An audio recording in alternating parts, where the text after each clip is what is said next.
বিসমিল্লাহির রহমানির রহিম। আসসালামু আলাইকুম। আমি এম এ মালিক, আয়না ইনফোটেনমেন্ট থেকে বলছি। প্রথমে ছোট্ট করে আপনাদের সঙ্গে শেয়ার করতে চাই 15ই আগস্টকে নিয়ে, যে 15ই আগস্টে বাংলাদেশ আওয়ামী লীগ পরাজিত যে শক্তি, তারা প্রতি বিপ্লব নামে একটি ঘটনা ঘটাতে চেয়েছিল। শেখ হাসিনা সুদূর ভারত থেকে তার বিভিন্ন নেতাকর্মীকে ফোন করে একত্রিত হওয়ার ব্যাপারে বা একটা প্রতি বিপ্লব বাংলাদেশে একটা অরাজকতা সৃষ্টির ব্যাপারে যে প্ল্যান করেছিল, সেই প্ল্যানকে নস্যাৎ করে দিয়ে বৈষম্য বিরোধী ছাত্র আন্দোলন 14 তারিখ রাতে ঢাকা বিশ্ববিদ্যালয় থেকে একটি অনেক বড় মিছিলের বহর নিয়ে 32 নম্বর দখল নেয় এবং 32 নম্বর দখল নেওয়ার পরেও সেখানে অতি উৎসাহী কিছু আওয়ামী লীগের কর্মীদের আমরা উপস্থিতি দেখতে পাই। তার মধ্যে একজনের নাম না বললেই না, যার নাম হচ্ছে মাখন, যে সেখানে উপস্থিত শোক দিবস পালন করার জন্য ওখানে এসেছে সুদূর শেরপুর থেকে। যে মাখনকে ছাত্র এবং জনতা ধরে দিগম্বর করে ডিঙ্কা চিকা নাচে নৃত্য করিয়েছে। আমি বলতে চাই মাখনের উপরে, মাখনকে কেন্দ্র করে একটি কথা বলতে চাই, সেটি হলো মিস্টার মাখন, যাকে নিয়ে শোক শেখ মুজিবুর রহমান, তার অরুৎজাত সন্তান শেখ হাসিনা, শেখ রেহানা, তার নাতি জয় সহ আরও অনেকে রয়েছে, তাদের ভালোবাসা নিশ্চয়ই আপনার চেয়ে কম নয়। তারা কিন্তু 32 নম্বরে আসেনি। আপনি কেন 32 নম্বরে? আপনি অতি উৎসাহী হয়ে 32 নম্বরে আসার কারণে আপনাকে দিগম্বর হতে হচ্ছে।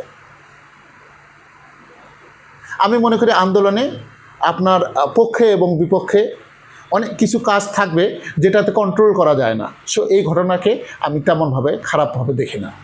আসি এবার আমরা মূল কথায় আসি। মূল কথা হচ্ছে যে গণ অভ্যুত্থান, বৈষম্যবিরোধী ছাত্র আন্দোলনের এবং গণ অভ্যুত্থান নিয়ে আমি ফাইন্ড আউট করেছি দুটি পয়েন্ট। 1 নম্বর পয়েন্ট হচ্ছে ইমোশন, 2 নম্বর পয়েন্ট হচ্ছে ট্রাস্ট। বৈষম্যবিরোধী ছাত্র আন্দোলন যখন সরকার পতনের ডাক দিয়েছে, তখন বাংলাদেশের আপামর জনগোষ্ঠী এই সরকারের দ্বারা নিগৃহীত, এই সরকারের দ্বারা শোষিত, এই সরকারের দ্বারা খুনে লাঞ্ছিত হয়ে সকল মানুষ সাড়া দিয়েছে, বিকজ তাদের ইমোশন রাইজ করেছে। পক্ষান্তরে তাদের বিপদ ছিল, কি বিপদ? যে যদি এই আন্দোলন যদি ব্যর্থ হয় তাহলে তাদের নামে মামলা হবে, জেল হবে। কিন্তু এই সাধারণ জনগণ, ছাত্র জনতা বৈষম্যবিরোধী ছাত্র আন্দোলনের যে প্ল্যাটফর্ম, এই প্ল্যাটফর্মের উপরে ট্রাস্ট করেছে, বিধায় এই রিস্ক নিয়েছে।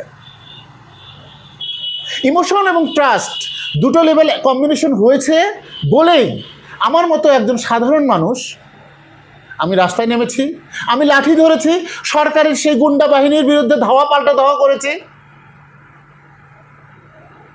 এবং আমি যে ভয় পাইনি তা না, আওয়ামী লীগ থেকে এবং পুলিশ থেকে আমাকে থ্রেট করা হয়েছে, তারপরে আমি মাঠে নেমেছি।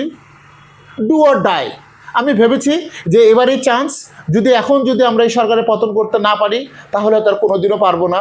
হয়তো একদিন দেখবো আমার পকেটে বাজার করার টাকাও নেই, দ্রব্যমূল্য যেভাবে করে বেড়ে যাচ্ছে। কথা হচ্ছে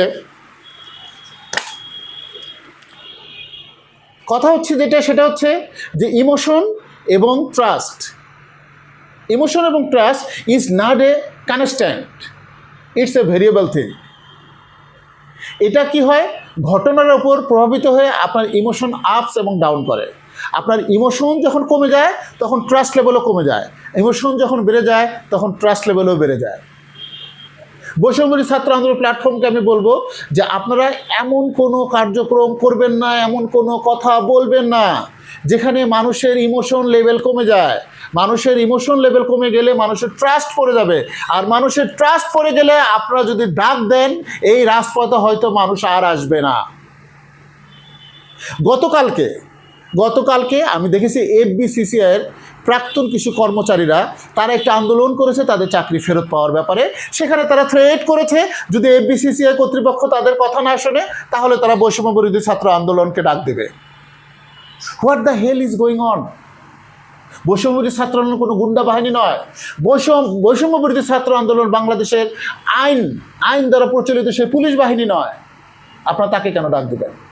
আমরা বৈষম্য ছাত্র আন্দোলন এই প্ল্যাটফর্মকে এইভাবে ব্যবহার না করে আমরা ব্যবহার করব, যে বলবো, আহ্বান করব যে আপনারা আন্দোলন করেন, আন্দোলনে বাংলাদেশের জুডিশিয়াল শাসন ব্যবস্থা কায়েম করেন, বাংলাদেশের পুলিশের শাসন ব্যবস্থা কায়েম করেন, বাংলাদেশে সরকারকে এমন একটা ট্রাস্ট লেভেলে নিয়ে যান, মানুষ বিপদে পড়লে সর্বপ্রথম সরকারের নাম মনে করবে।